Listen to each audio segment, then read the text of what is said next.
Hey, welcome back, everybody, to another episode of these crazy people that just keep eating meat and can't stop talking about it.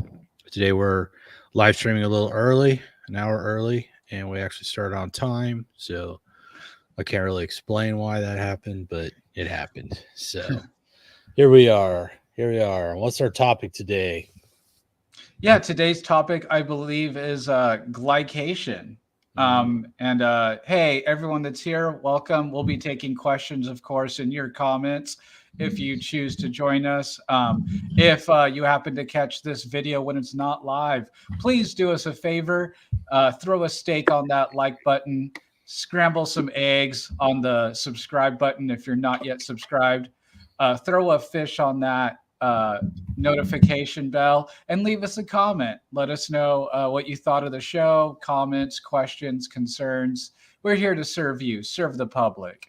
And so anything, all that. And of course, share the video on all social media platforms that you may belong to, or even some that you don't belong to. You just want to bug people. Make a pseudonym. Make another. Who needs an? Everyone always needs 5 or 6 other alt accounts, right? So go ahead, create that account, share our videos on there. No one will know it's you. It's all right.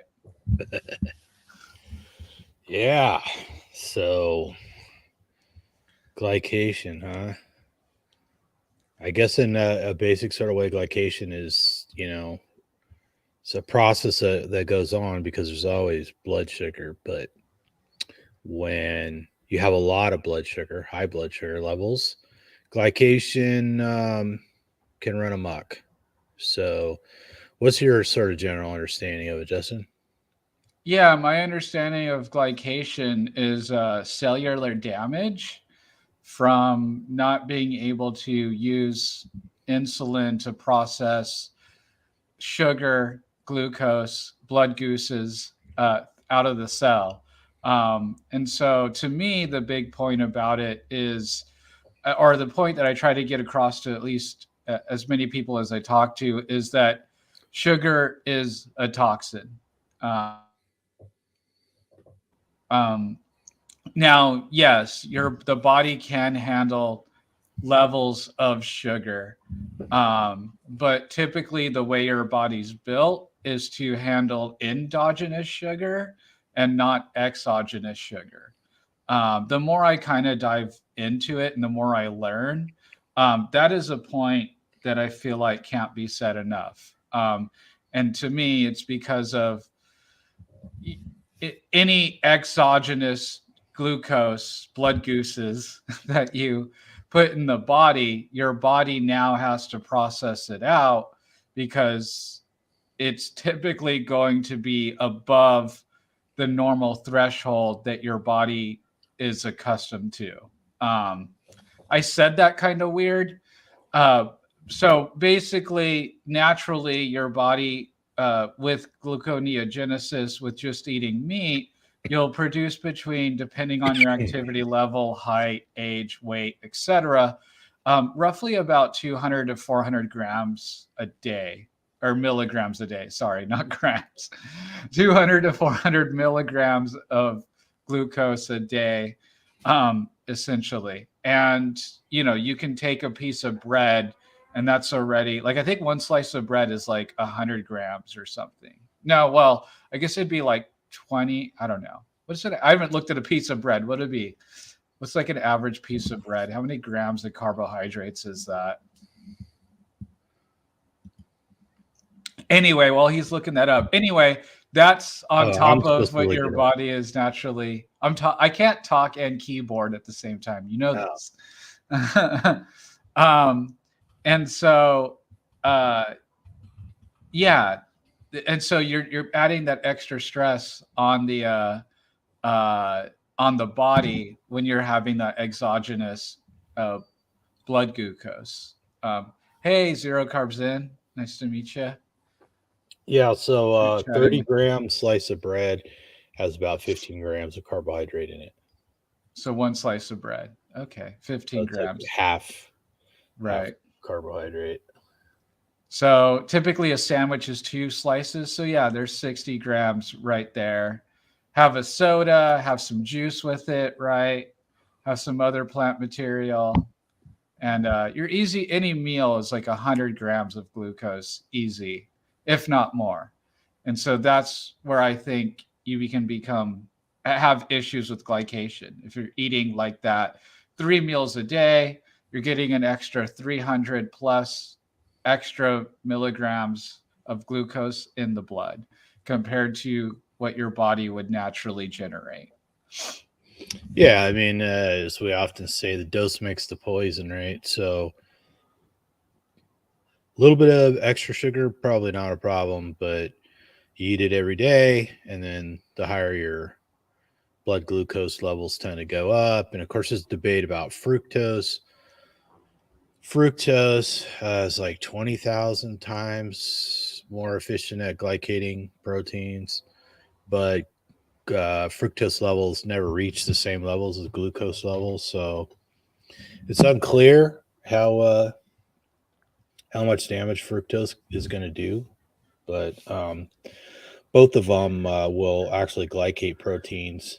And the downstream effects of it is, well, they talk a lot about AGEs or advanced glycation end products.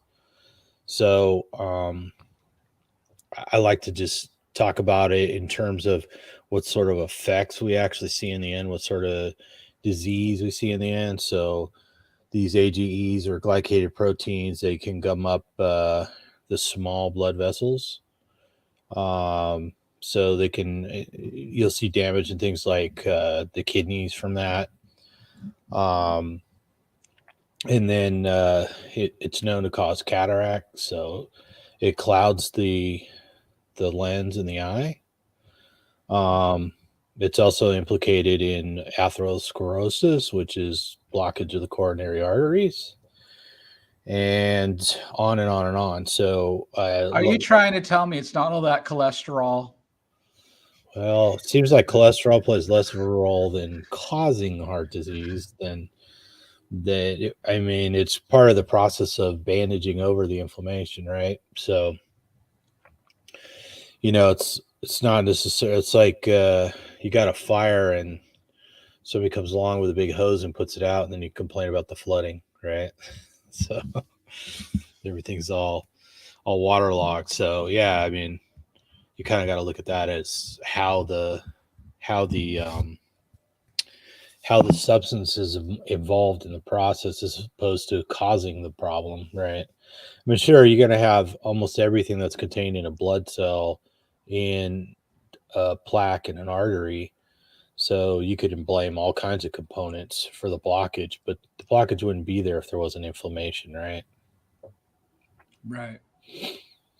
So, and I like that whole debate of whether what's worse, sugar or vegetable oils or seed oils. And it's hard to tell. It's hard to tell. There's a lot of good information that implicates seed oils, but we can also point to a lot of evidence that the problems that sugar cause. And of course, the secondary effect, which is probably even worse, is excessive amounts of insulin because your body's going to try and release more insulin to get your blood sugar down the more you eat. But of course, insulin is a master hormone. And when you start raising the insulin levels throughout the body, you create all kinds of other problems in addition to the uh, the problems caused by the sugar directly glycating proteins. Now, most of us who had any blood work done will have had an A1C test where they actually measure the amount of red blood cells that are damaged by blood sugar.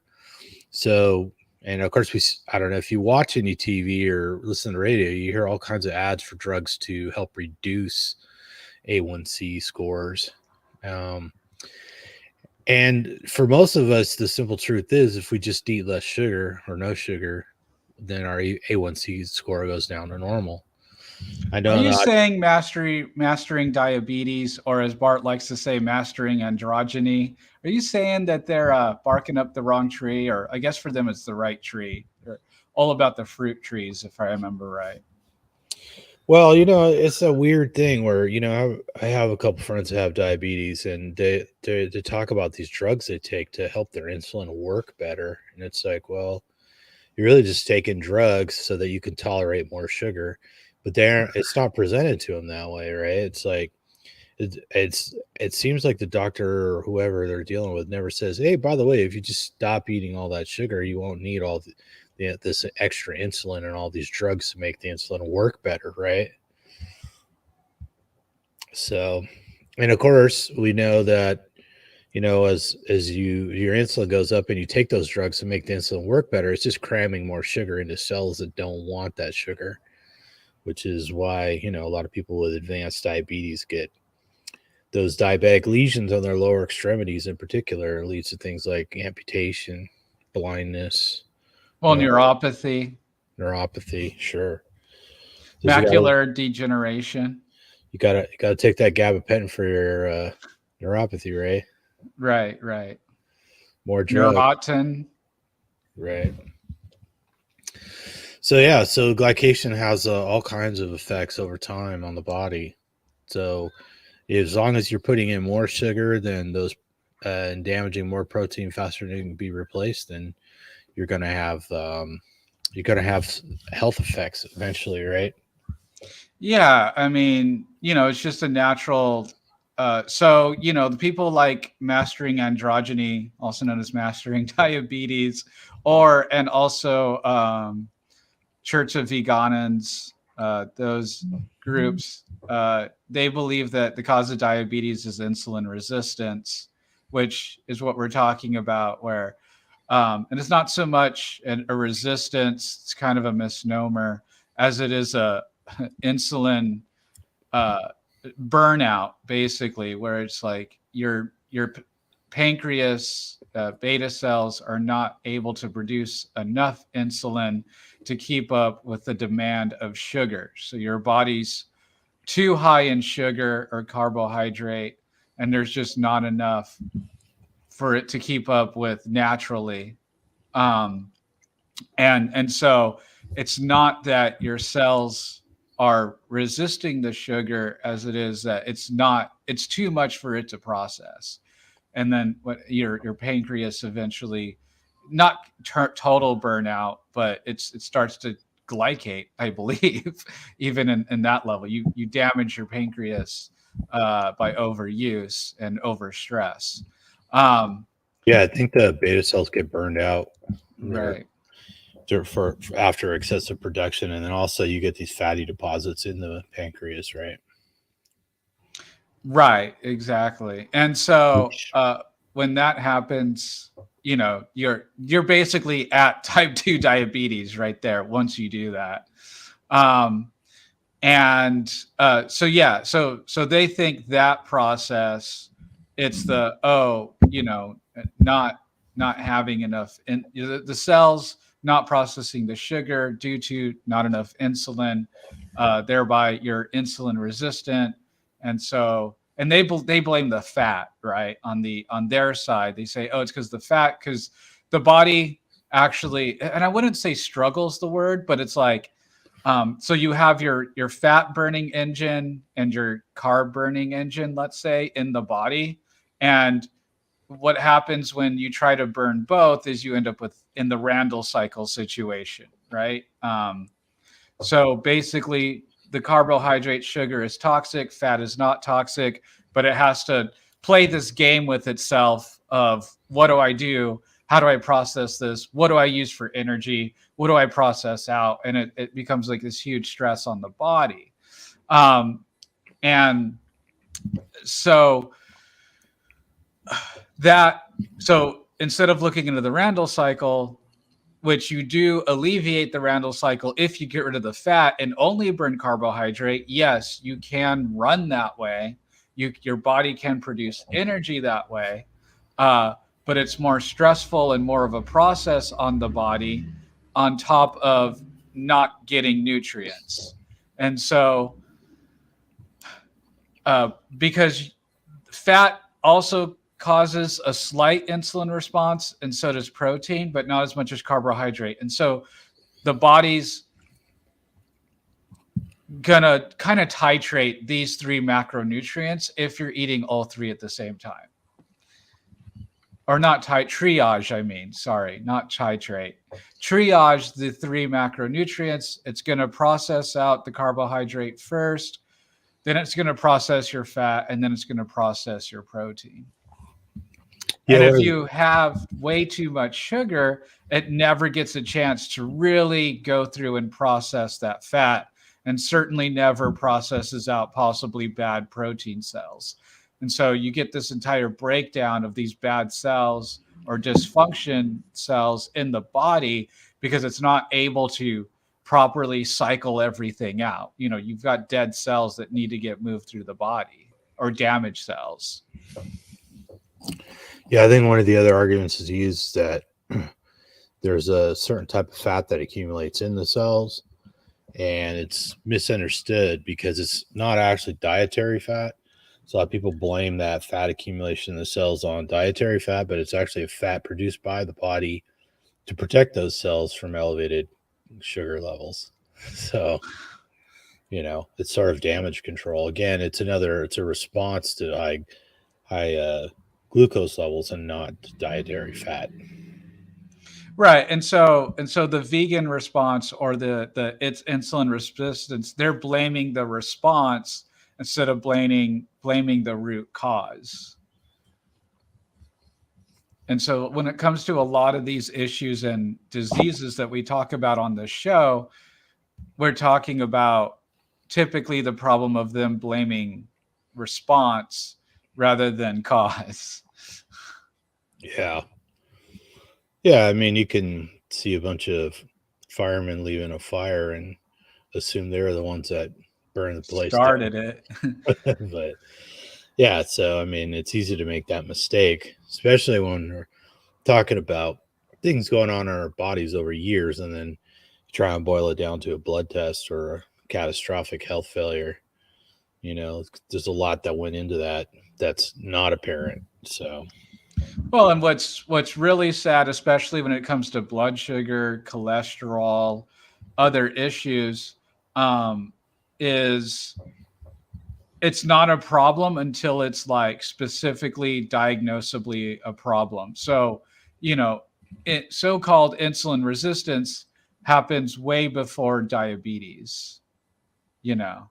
Um, and so a lot of people have metabolic dysfunction way before they are diagnosed with type 2 diabetes. I mean, at least now we kind of have the designation of pre-diabetes. There's also gestational diabetes, which in my mind, gestational diabetes, a person that was already struggling metabolically, or a woman, not person, becoming pregnant, and then that hormone change in insulin leading to a near diabetic state. But that's not for this show. I just wanted to touch on that a little bit more. But yeah, pre-diabetes is insulin resistance. But hey, at that point, doctors say if you change your diet, you can get results and reverse it, and you won't need to take exogenous insulin. Type 2 diabetes is where they say you eventually become insulin dependent. Even if you take the pill, you're insulin dependent, more or less, even if you're not having to use a needle. yeah, I think plenty of people with type 2 diabetes are able to reduce or eliminate the need for exogenous insulin. So, yeah, but certainly pre-diabetics have got a lower bar to cross, right?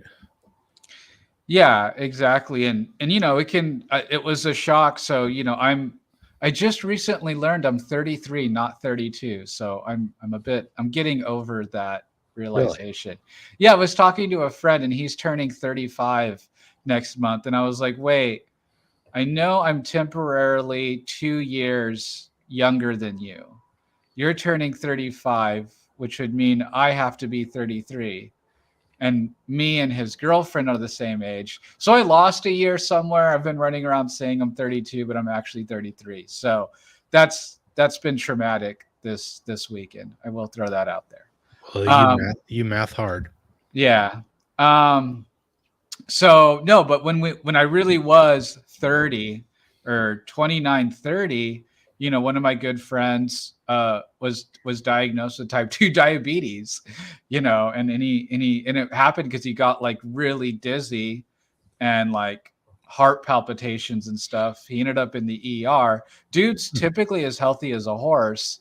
And his blood sugar was like 500 or something. Yikes. And they were like, how are you not like passed out or something like that? I honestly think what saved him is he's so active, but he's gone quasi low carb. And he eats a lot of eggs and like spinach, basically. Not purposely keto, but he talked to me. He talked to a couple other friends. He didn't want to take pills. And so within a year of the diagnosis, he got off metformin, and he's been doing pretty good since, controlling it with diet. So good for him. But yeah, I mean, to me, that's young, right? I mean, 30 being diagnosed with type 2 diabetes. That sucks. Yeah, it's kind of weird because metformin is one of those drugs where a lot of people talk about like some miracle drug. Like people wanted to take it even if they didn't have high blood sugar, even if they weren't diabetic. And it's like, oh yeah, I could do all these great things, if you're not really suffering too bad from the side effects. Right. I think he was having some issues with the side effects, which also encouraged him to go the more diet route. Yeah. Yeah, it's another one of those things where I struggle every time I hear about something you're supposed to take that's supposed to make you live forever or whatever. It's like, seems like eventually they realize it doesn't work, or it just causes a bunch of crazy side effects. We saw the same thing with resveratrol, right? It's like, oh yeah, it's some extract from grapes, and you need some mega dose that you could never get naturally from grapes or something like that. It's like, yeah, it's a bunch of hooey. Right. Well, I mean, I can't say I got suckered in. I chose to sell a product called Monavi. I don't even think it's even around anymore. Yeah, but it was like a acai juice, like super concentrated or whatever. And it was supposed to be like super antioxidant, super this, super that. Yeah. And like our big promotion was like, look, Jack Nicholson has a bottle. Yeah, I bought like cases of it, and I ended up just giving a lot of it away, but I sold a chunk of it. Whatever. It was a thing. Looks like it's still around. Oh, that's surprising. Or at least yeah.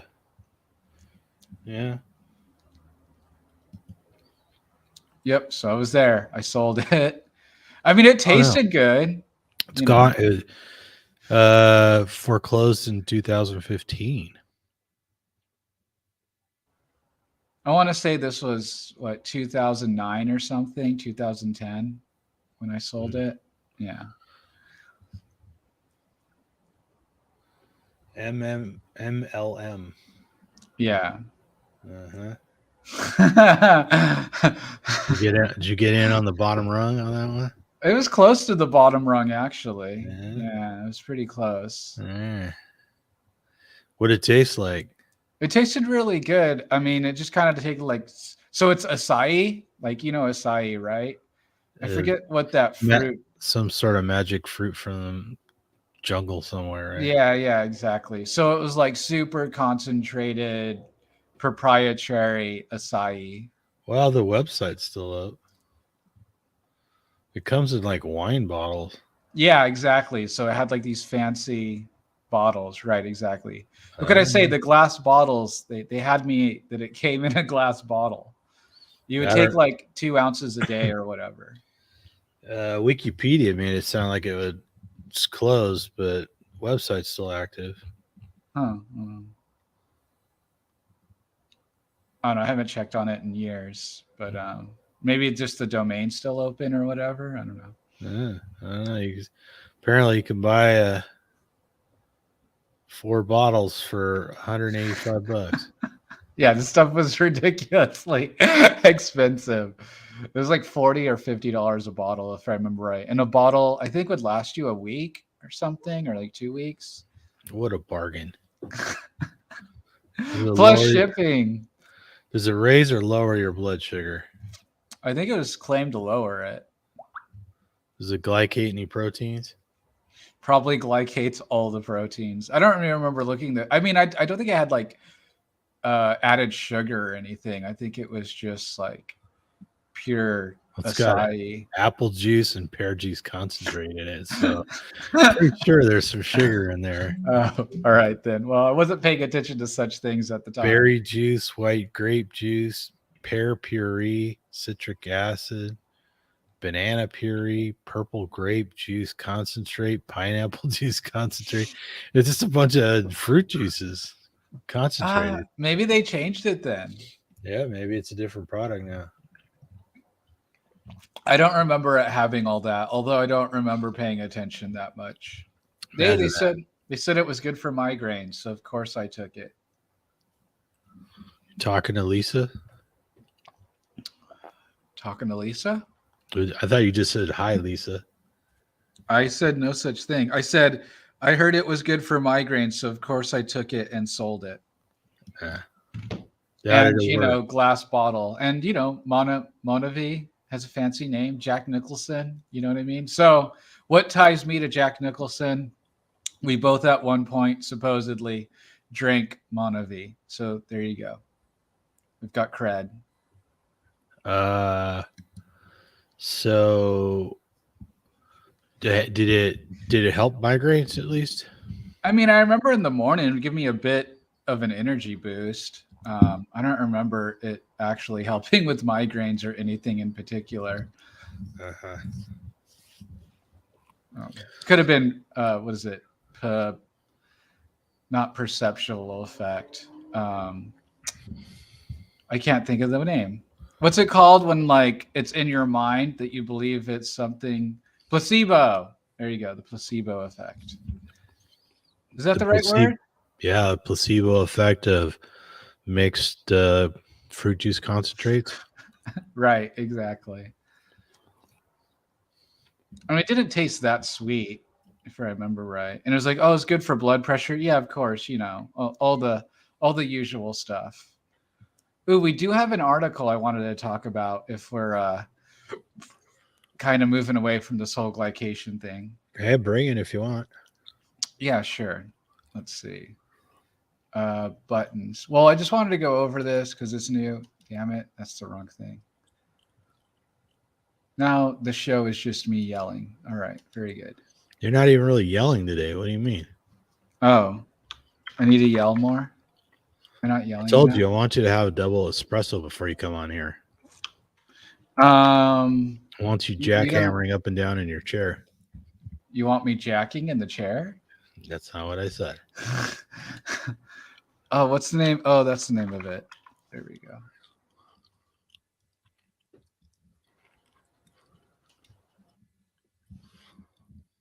We're doing things. Things are happening. Here we go.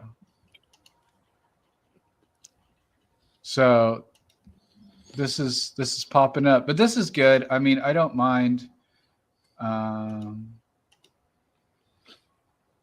Let's see.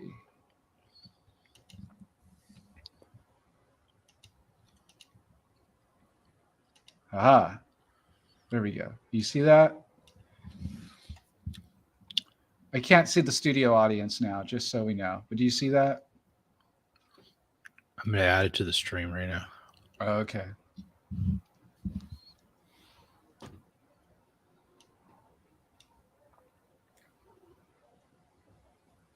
So this is from Fox News, written by Michael Holland. It was published March 18th, Eastern Standard Time. It's diets with too much meat may cause health problems.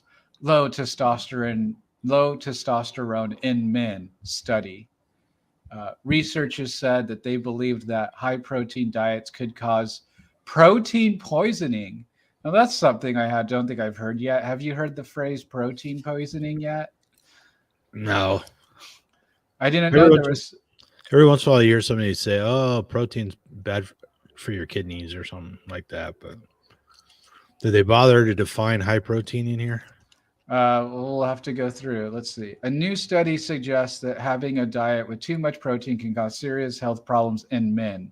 So, not women. So, all right, women can still be carnivore. This means that many low carbohydrate diets can have a negative effect on men's testosterone and cortisol.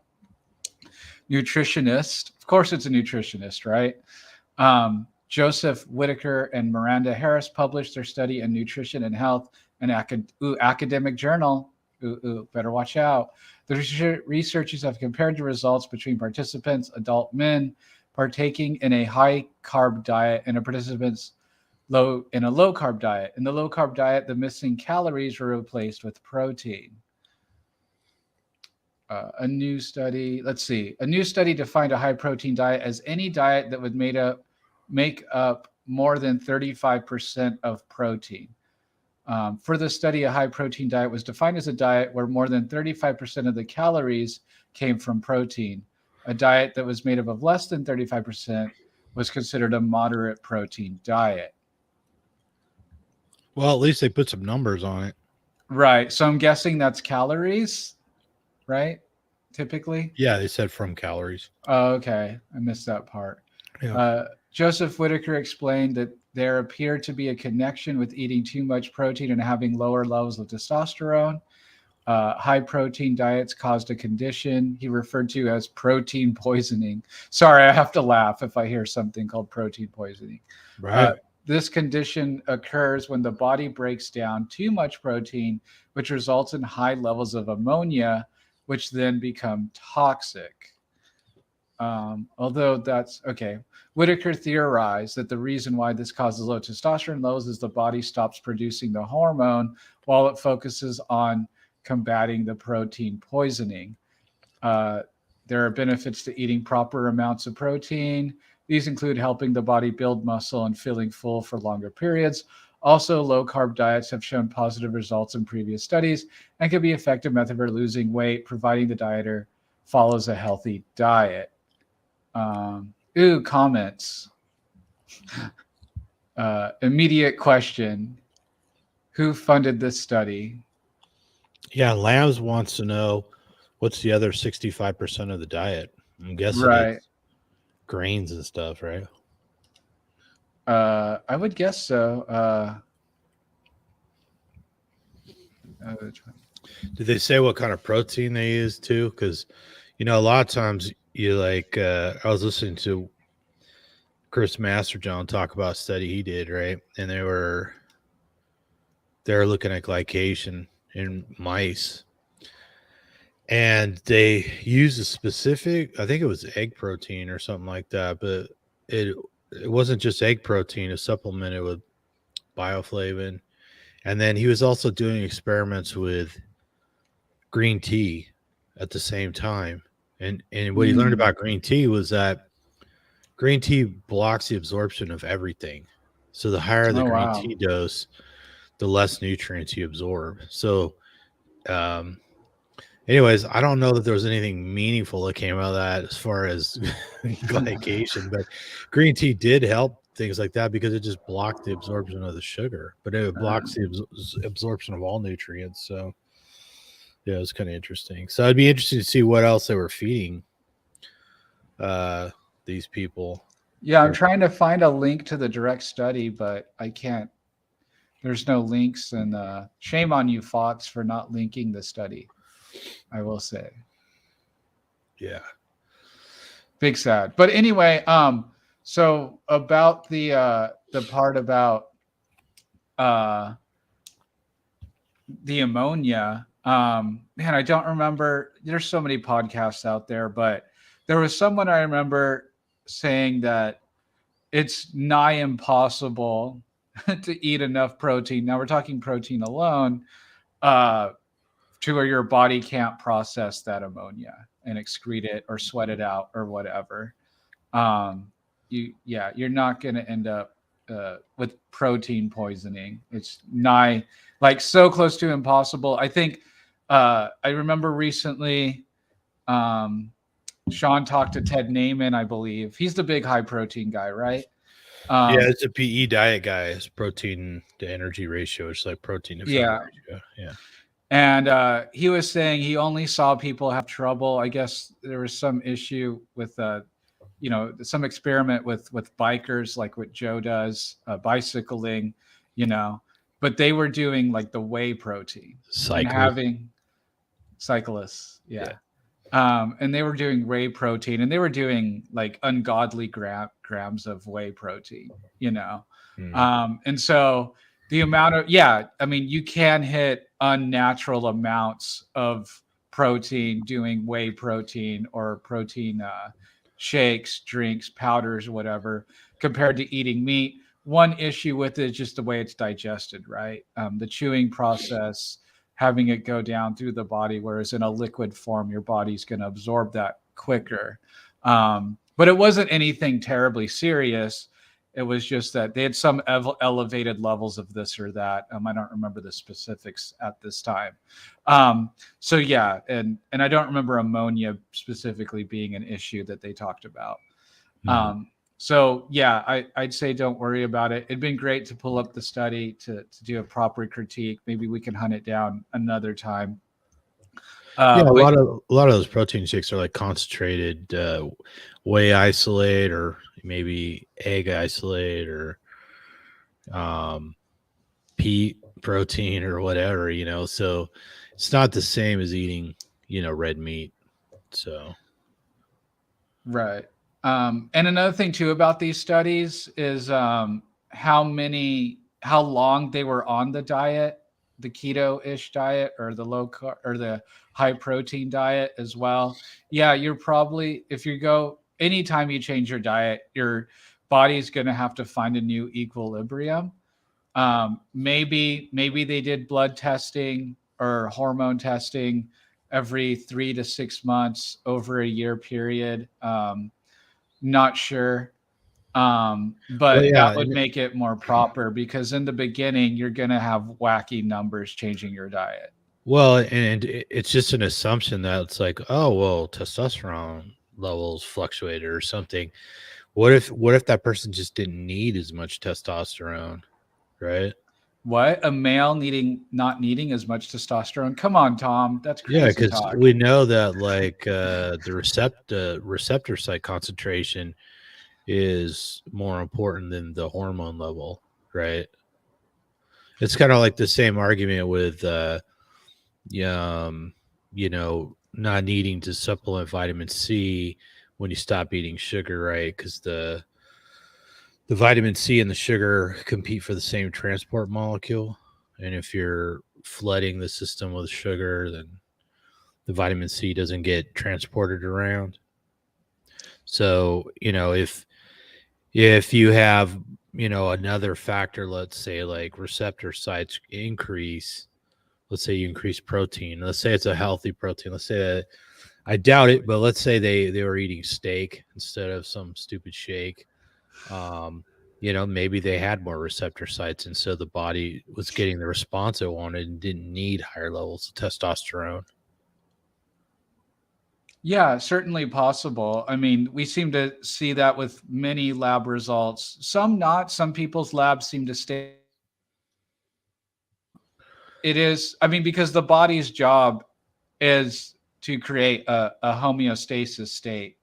And so, yeah, your blood levels, it's a little different for everyone, but there's plenty of carnivores that even under the typical daily recommended vitamin, electrolyte levels, etc., hit all markers. And most carnivores seem to have no problem.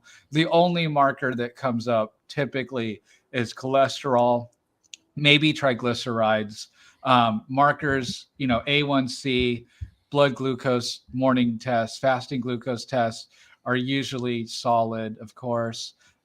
What we will fail, though, typically is a glucose tolerance test, right? Yeah, sure. But who wants to pass that one? Right. If you're passing that test, you've got some glycation going on. There you go. See, I tied it back. Yeah, so I wonder all the time too, because you know I'm always getting ads for hormones and steroids and stuff like that, and it's like I'm always wondering, you know, Enlarge your penis. yeah.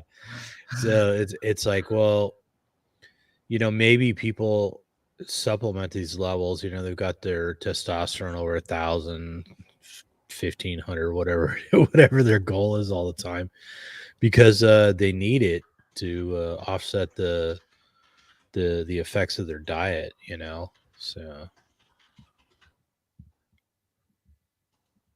Right, exactly. And so um that's what are yeah, I you, mean what are you doing there? Are you going to share with the crowd, or are you just going to no. giggle to yourself? I'm just gonna giggle to myself. Did you bring enough gum for everybody? No, I did not. And hey, we're Mm. carnivores. We shouldn't be chewing gum. I do kind of miss gum a little bit. I was chewing on a piece of tendon or something the other day, and it was just like chewing on gum. It was weird because it was almost indestructible, but it was chewy. And I Oh was yeah. I was driving along chewing on it, going, "Yeah, this is just like chewing on bubble gum." Of course, it tasted different. Ken Wang is saying that most people who eat primarily carbs won't pass the glucose tolerance test. So there you go. Do they not pass it in the other direction?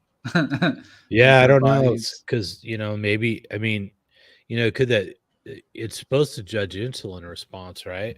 But let's say their cells are already loaded with sugar, right? So maybe they're not producing enough insulin to get the more sugar into the cells and clear them. So who knows? Glycation. It's interesting. Yeah. I guess they would just fail it in the opposite way than we would fail it Yeah, for a different reason. for different Although, reasons. who knows? I mean, just because you don't eat carbs all the time, it doesn't mean you couldn't clear, because they just give you a shot. I wonder how much sugar it is, I feel like we've looked it up before. because It's a lot. I did that body scan. They gave me some dye that was, I guess it was glucose. So some dye that they can see on the X-ray that it's fast absorbed. And I was like, man, I wonder what this is going to make me feel like in it, because I drank a glass of sugar with sugar with dye in it, or whatever, radioactive dye or whatever it was. And I didn't really notice anything. So who knows? So you'll drink 8 ounces of syrup containing about 75 grams of sugar. Hmm. 2 hours later, your blood glucose level will be measured again. I could probably clear 70. Ooh, I don't know. That'd make me dizzy. I don't know if I could clear 75 grams in 2 hours. Possibly. 75 grams. Yeah. I mean, that's because that's just more sugar than I've had in probably, I mean, a couple years at least. You'll be fine. Yeah, I guess so. Maybe get a little sleepy.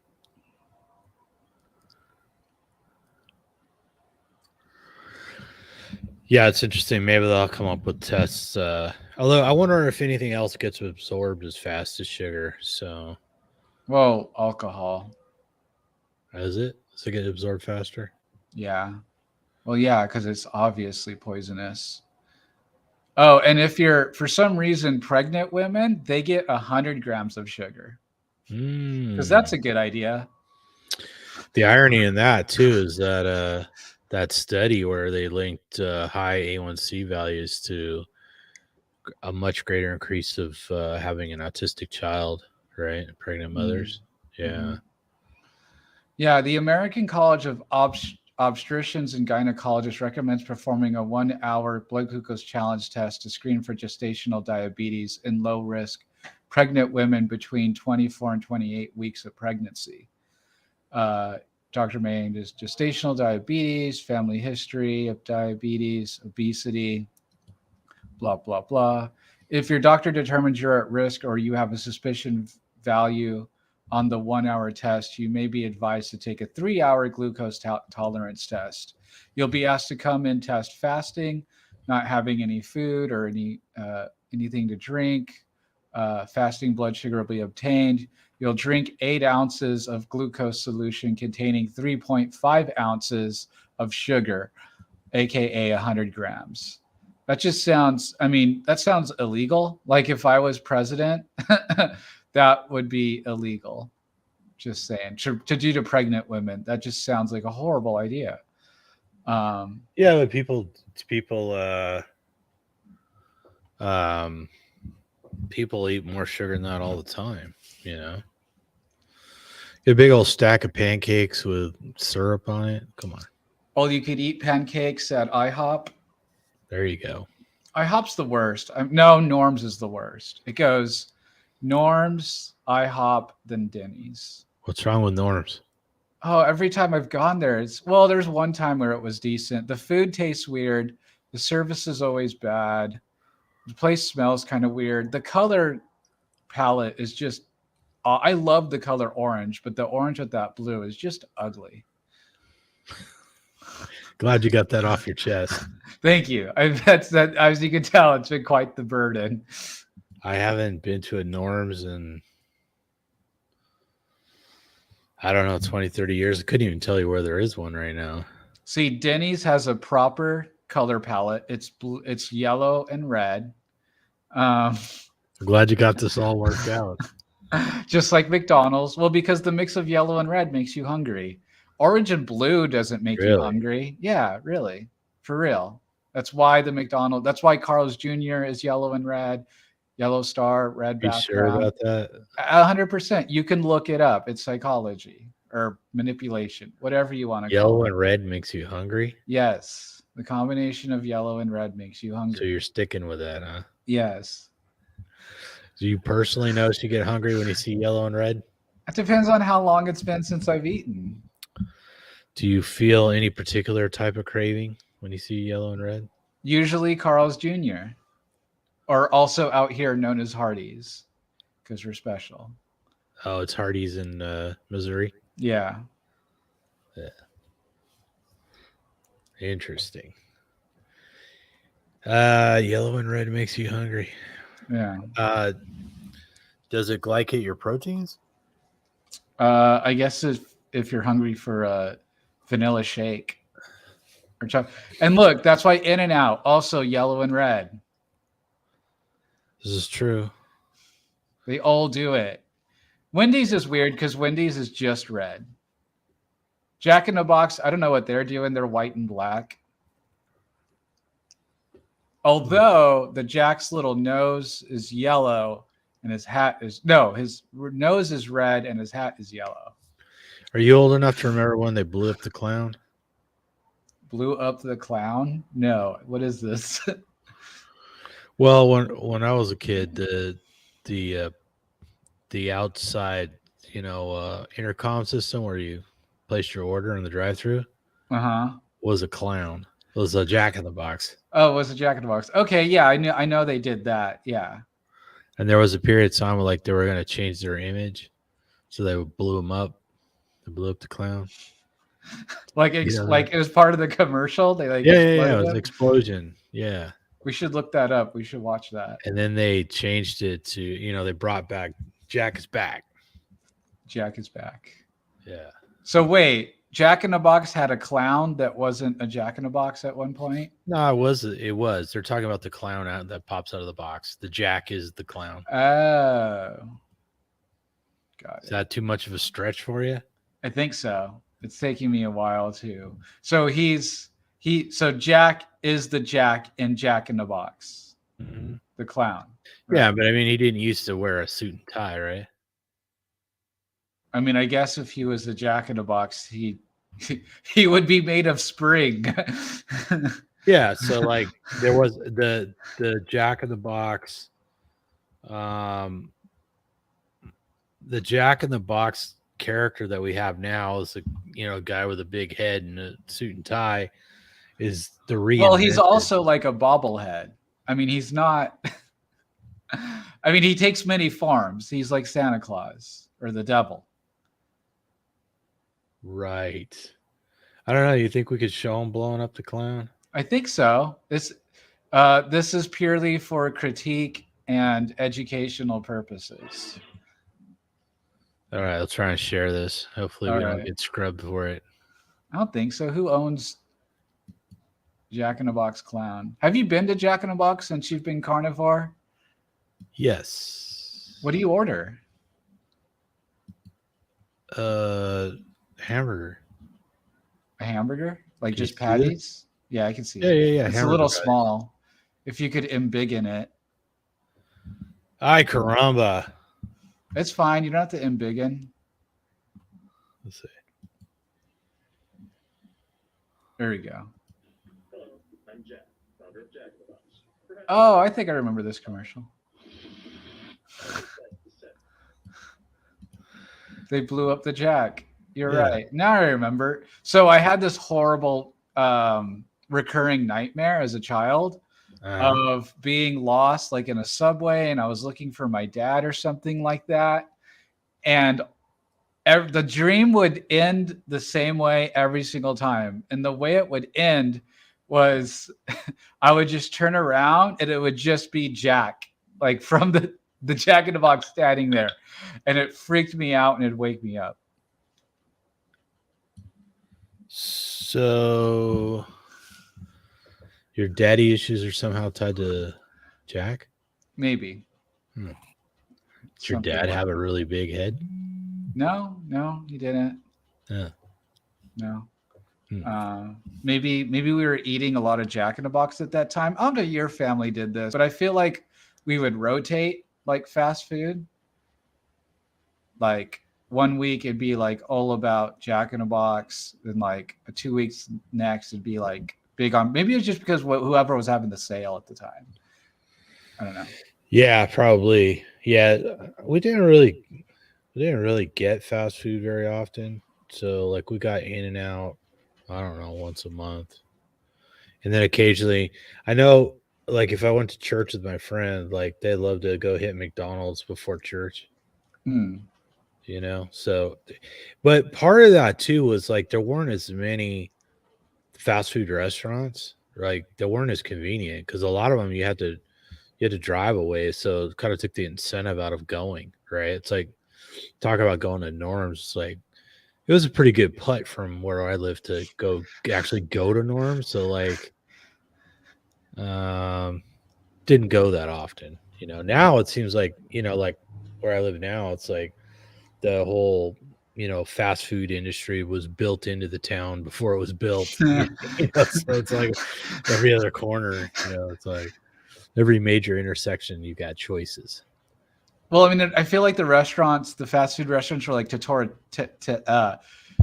territorial, where it's like you'll have 2 McDonald's in like 4 blocks or something. So how much Pioneer chicken did you eat as a kid? I never ate at Pioneer Chicken, I don't think. What the heck was Pioneer Chicken? I ate KFC, of course, and ate what's the other competition there? Popeyes. Yeah, Popeyes is good. I think Popeyes is still the best chicken place if I still ate that way.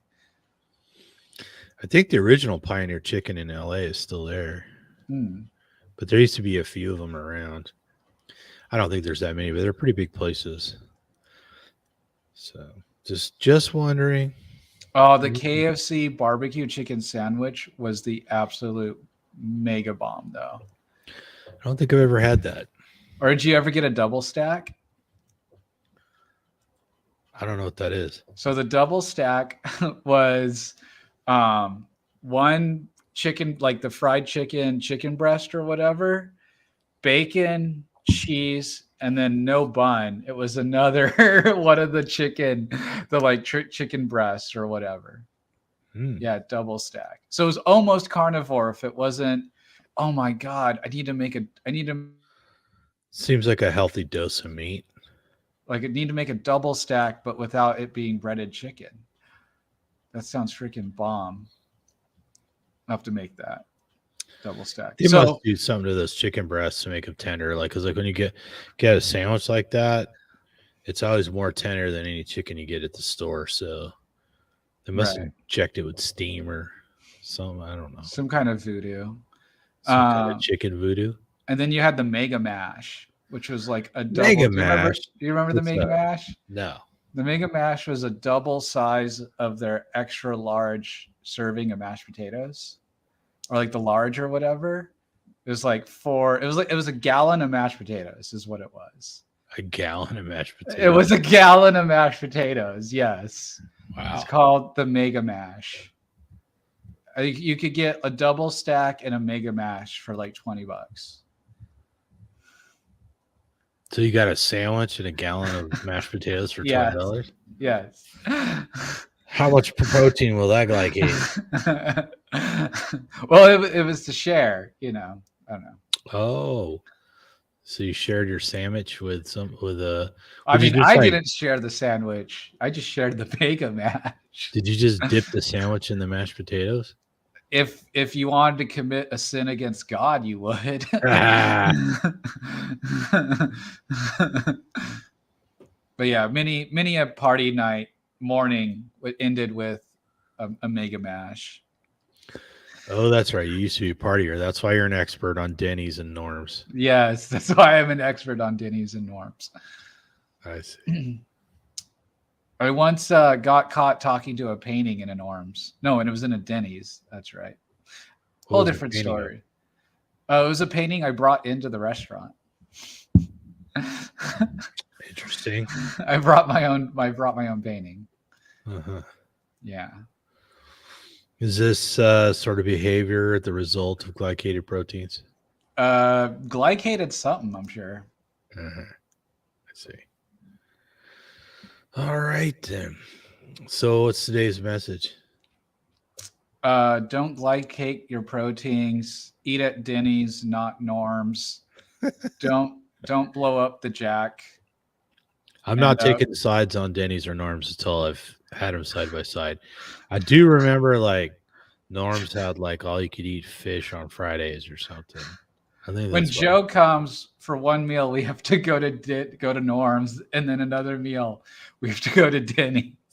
Yeah, it's interesting because we were trying to explain to Joe from Australia, Joe Zumbo, what Denny's was like. It's like, well, it's just kind of an all-American diner kind of experience, right?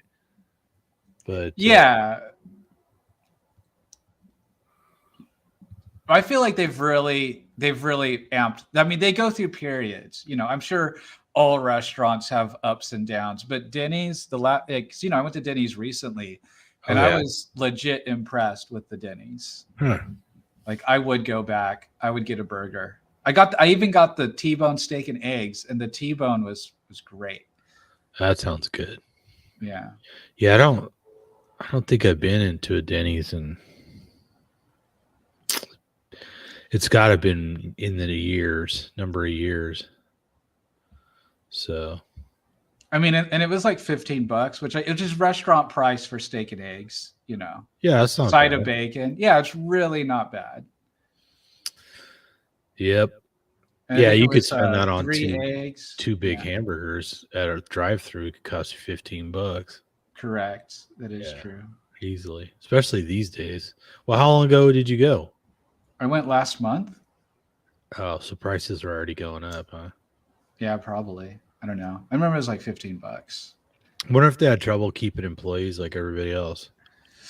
They were hiring. You didn't fill out an app? No. The Wendy's right by my place, typically you can't walk in because they don't have enough employees. They're drive-through only. Glycation. I got glycation in my lungs. That's why I hiccup. Yeah. Yeah. Too many. So I used to buy, oh man, so bad now thinking about it, but I loved them. So I gave up soda, right? Thinking like, oh, okay, I need to get rid of the soda. You need to get rid of the caffeine, all that stuff. It's messing with my migraines, all this. So, so what I ended up doing was I would buy so do you know the Langer? Did you ever buy Langer's juice? Langers.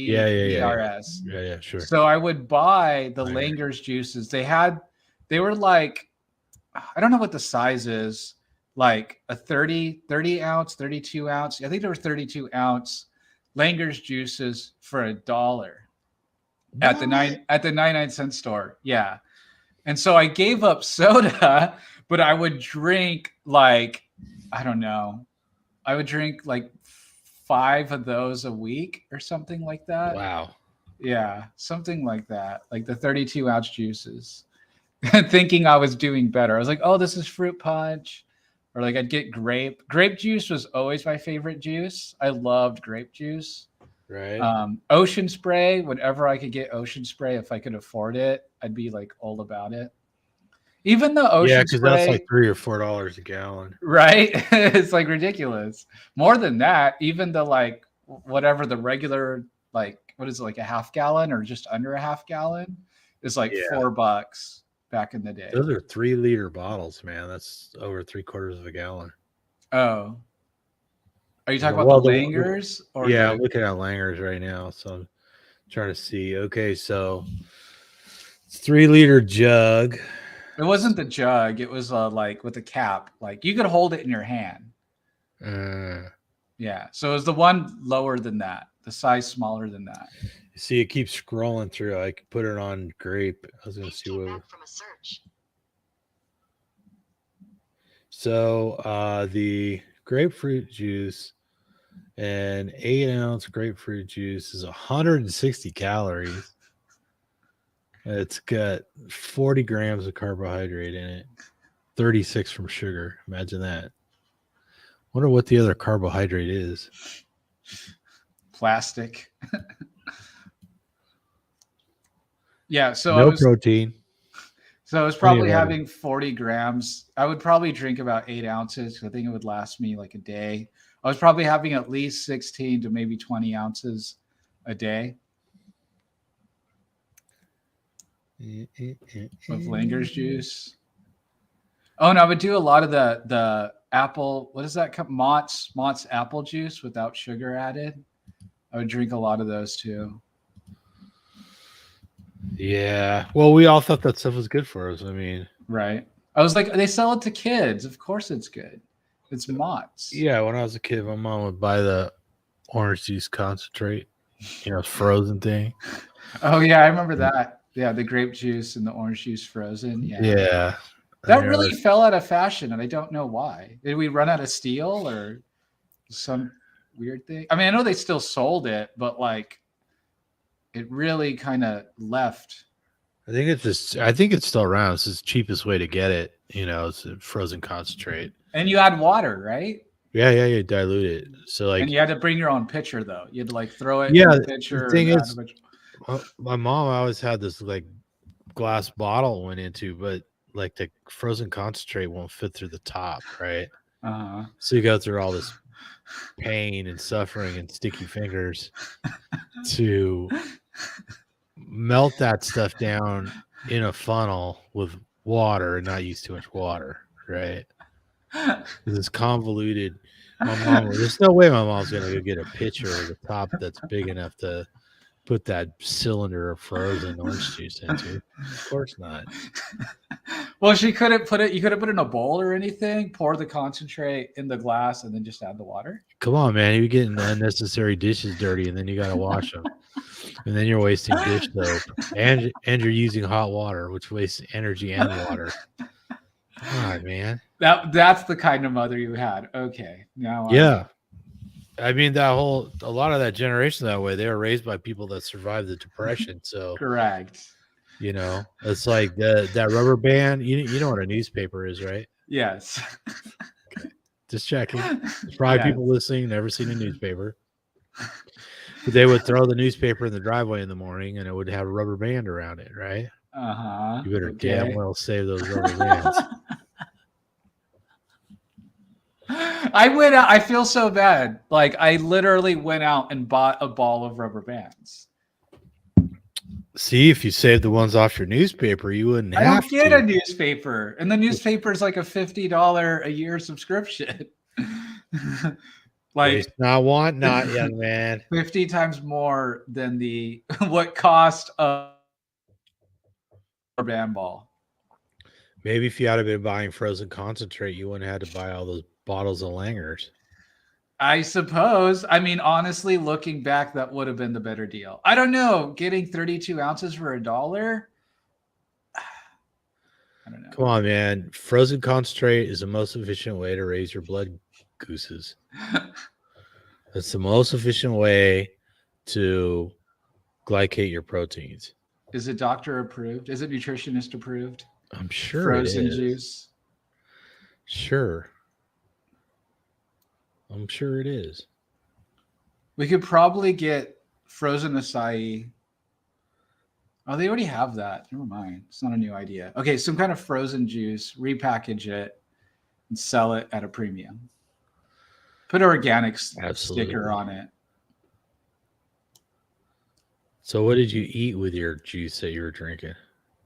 Sometimes, well, oftentimes it was chicken tendies. But all the other times Did you buy them fast food, or did you heat them up at home? What'd you do? I would so I had a what's it called? An oven, small oven. What the heck is it called? Toaster oven? Toaster oven. There you go. Yeah, and so I would toaster or oven, and I thought I was being healthy at the time, so I would buy the Applegate organic chicken tenders or whatever, chicken nuggets, whatever. I'd have that with ketchup and Langer's juice, and so I was gluten free at the time, so I would get the Uddies. I would get the Uddies. Yeah, so Uddies is a company that made like gluten free microwavable toaster oveny things. So I would get also their like mini corn dogs. So I'd eat those all the time too, or the fish Uddies fish sticks. Yeah, Gotcha. and with Langer's juice. And if I was still hungry, or if I had like, oh, I only have enough, like 6 chicken nuggets instead of 10, I would also make an almond butter and jelly sandwich. Mm.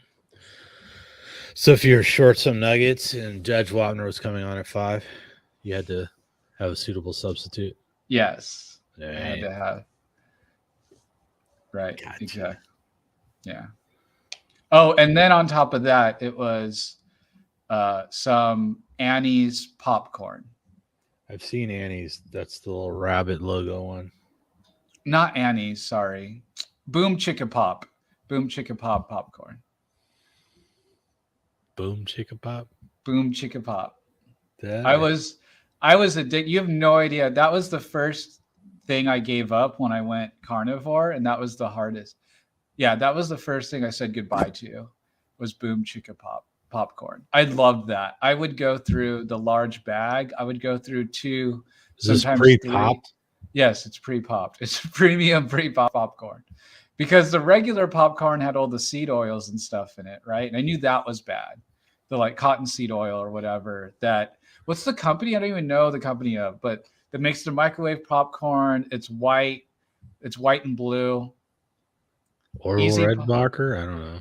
Is it that? No, it wasn't Orville. It was like cheaper than that or whatever, I guess. Oh, It was like called Showtime or something like that. I don't know. sounds right. Yeah, right. So I knew that was bad. I knew the microwave popcorn was really bad. So I bought Yeah, that that's instead. all. That's just packed in palm oil, right? Yeah. But there's some weird thing where people that manufacture that stuff, the microwave popcorn stuff, get some disease that only they get. I forgot what it was called. And it has to do with being exposed to the processing of palm oil or something. Some wackiness. See, I'm not as old as you as when you wanted popcorn. What didn't you have to do the skillet with the tinfoil or Well, whatever? do you know what Jiffy Pop is? I don't think I know what Jiffy Pop is. What? I don't think I ever had that. No, we pop popcorn in a pan, and then when I was a kid, air poppers were hot air popper. You know what that is? Oh yeah, yeah. I know we had that too. Yeah, I remember. So I my had that. grandma loved to make caramel corn. I think Mm. it was for Christmas or something. I don't know. And she would use the air popper because it's more convenient. But she used to just take a big aluminum pot, and I think it was probably oil in the bottom. I'm not sure. It's been a long time. And then she'd pop popcorn in this big aluminum pot. But then some point it got onto the hot air popper because it's a popcorn machine, man. That thing just comes cranking out of there, and it's way easier than popping a thing. But Jiffy Pop, for those that don't know, it's this thing that's like an aluminum pie plate with a handle on it. Yeah, that's what I'm Okay. talking about. I didn't know it was called Jiffy Pop. I don't think. Oh, Yeah, and you just throw it on the stove. Yeah, Yeah, that's a Jiffy and it Pop. balloons up, right? Yeah, Yeah. I thought you were talking about the microwave popcorn. I was, but then I said, "Oh, you're old enough to where you probably had to do it on the skillet with the aluminum foil." That's what I was talking about. I didn't know the name of the company or anything. So I Ah, only had it that way, yeah, like because once or you can twice. just take a cast iron skillet or something and pop popcorn in it. Yeah, that's old school. In fact, the first time I ever, my cousin was doing it one time. She got out the box of lard and was melting the lard and then adding the popcorn to it. And I was like, lard, what is that? So, take a wild guess. How many grams of carbohydrate are in an 8-ounce glass of Mott's 100% original apple juice? Is that the one with or without sugar, or like no added sugar? It's just apple juice and water, Oh, ascorbic acid. 20 grams. 29. Oh, okay. 29 grams of carbohydrate, and it's higher than the grape juice. Well, it's a different brand too. But anyways, yeah, craziness. Speaking of glycation and popcorn, my other like Christmas time, those big tins, they're like $5 Oh yeah, yeah, of the caramel corn. yeah. Like, my God, how I would go down on that on Christmas. It was my And talk about, favorite thing. popcorn itself. Talk about empty calories, right? There's like so little nutrition in that to begin with, And then for right? it to be caramel corn, so good, but it is just, you shouldn't do it. Like Yeah, it's like one of those seasonal gift things you buy somebody a drum of a flavored drum. popcorn. It's got Yeah, cheese in it. no wonder we were so sick. Whenever we go have these conversations, I'm like, oh, my health problems make 100%. They make sense. Yeah, so candy starts showing up for, I don't know, Valentine's Day, and then by the time you get around to Halloween, there's mega doses everywhere. Then you got Thanksgiving and Christmas and all that, or hell, Easter. Every holiday there's freaking candy, and then you got all this extra stuff. Like if somebody gives you a drum of popcorn with more sugar on it. It's like, hey, you need help with that? That 55-gallon drum of popcorn come with wheels? But it's full of popcorn, so it doesn't weigh anything, right? Right. Like when you first pick it up, you're not sure if it's empty or not. Right. Yeah. Could almost be a gag gift. It almost be a gag gift. Popcorn and spaghetti. I mean, I love that combination. But just Popcorn and spaghetti? popcorn and spaghetti. Yeah. That makes no sense. Well, you have like spaghetti for dinner, and then after for dessert, you have some like caramel corn. Makes no sense. Spaghetti and Well, those are and just like two of popcorn. my most favorite things is spaghetti with meat sauce and popcorn. Alfredo I loved, but Alfredo made me throw up. Like something about Really? Alfredo sauce always made me sick. Like from Olive Garden, I'd get the chicken Alfredo, and I loved it. But every time I'd go home or within like an hour of eating it, I would throw up. So I had to I could learn make to a mean stop. Alfredo sauce. I had a buddy in college that taught me how to make it. It's just like, we were roommates or whatever, and he's like, "Oh yeah, man, you're gonna make that." He's from Boston. He's Italian, so I think he was born knowing how to make it because he's Italian. I don't know, not sure. I don't know why my body couldn't process it though. Like that's really, I don't know if it was too much cheese or dairy issue, or because it has Probably just grains in it as well, right? It's like starch, doesn't it? a lot of times that stuff's thickened with cornstarch, Yeah. but they probably put a bunch of vegetable oil in it instead of making it all with cheese and cream because it's really just like cream, and I think it's Romano, Parmesan, and what's the one I'm forgetting? It's just those cheeses melted into cream and butter. It's really all it's supposed to be. Right. But yeah, and I would imagine that some of the commercial restaurants that's probably mostly vegetable oil instead of cream and butter right? Right. It's got the essence of Romano in it rather than actual Romano. It's like sawdust that was right next to some real Romano. Oh yeah. No, you can't trust the butter at restaurants. It's oftentimes margarine. Mm-hmm. I think at Denny's it's not butter. I think it's margarine. But I think you can specially request butter. Bring If your I own remember butter. right. Bring your own butter, definitely. You heard it here, folks. Bring your own butter, Bring just in your own case. butter. Of course. Don't get caught slipping. Bring your own butter, bring your own salt. But hot sauce, you bring your own hot sauce. Bring your own hot sauce. Be Hillary Clinton. Have your own hot sauce. She brings her own hot sauce. Yeah, you don't remember that clip? Mm. There's a clip where she was campaigning and she's talking about how she has her own little hot sauce. What kind was it? Ooh, I don't remember actually. Cholula, Maybe. Frank's. I know that they sell a maybe it was Crystal. Frank's. Could have been Crystal. Or it could have been Frank's. I really think it's Frank's, but maybe not. I know they sell keychains of the rooster.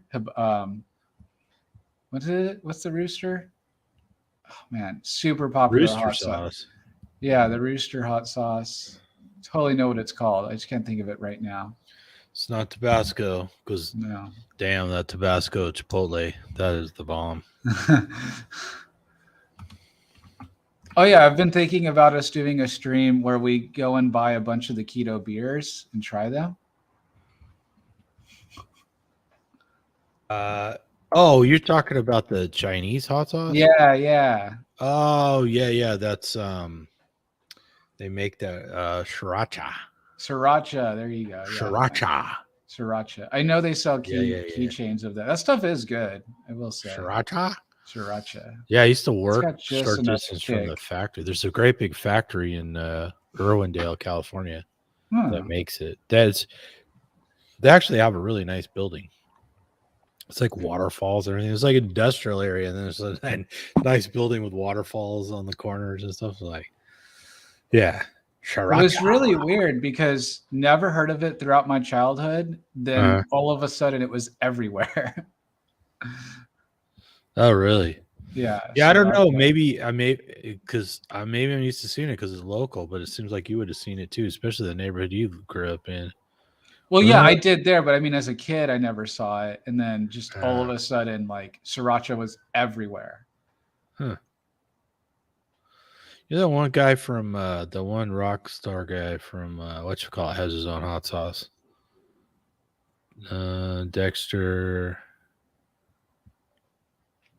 My brain's hurting. It's called hot sauce caused glycation. Sure. It's got to cause a little, right? Although most of the good stuff's fermented, like sriracha's fermented, Tabasco's fermented, so maybe those carbohydrates break down. I don't know. Well, just be the lemon juice, right? How much hot sauce do you consume anyways, right? I don't know. I've seen some people pile on the hot sauce. Yeah, but I mean, who eats more than 2 spoonfuls? Right. Right. Most people eat far less. Are there even carbohydrates on the bottle of most hot sauces? I don't know if I've ever most of them are just chilies and vinegar. You know, that's the essence, and salt. I'm sure some of them have sugar. I'm sure plenty of them have some sort of preservatives or whatever, but most of them are just, you know, some sort of chili and that's pickled. Right. Ooh, I think I'm gonna go have some Chipotle sauce since we're done here. Ooh, there you go. I have a big glass of Chipotle sauce. What are you gonna put that on? The rocks, of course.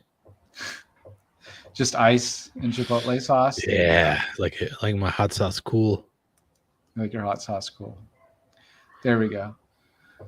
Well, before we get out of here, anything else to say about glycating? Something to be avoided, children. Yeah, don't do it. Hey, when you were a kid at school, did they have those frozen? Well, it's like a popsicle, but it was in a carton that was like a double triangle. You know what I'm talking about? No, I don't think so. Double triangle. It's like some kind of frozen fruit syrup stuff. I don't remember what they're called. It's I remember so, them having really bad fruit roll up knockoffs. Those were terrible. yeah. I didn't go to. I don't remember any fruit roll-ups at school.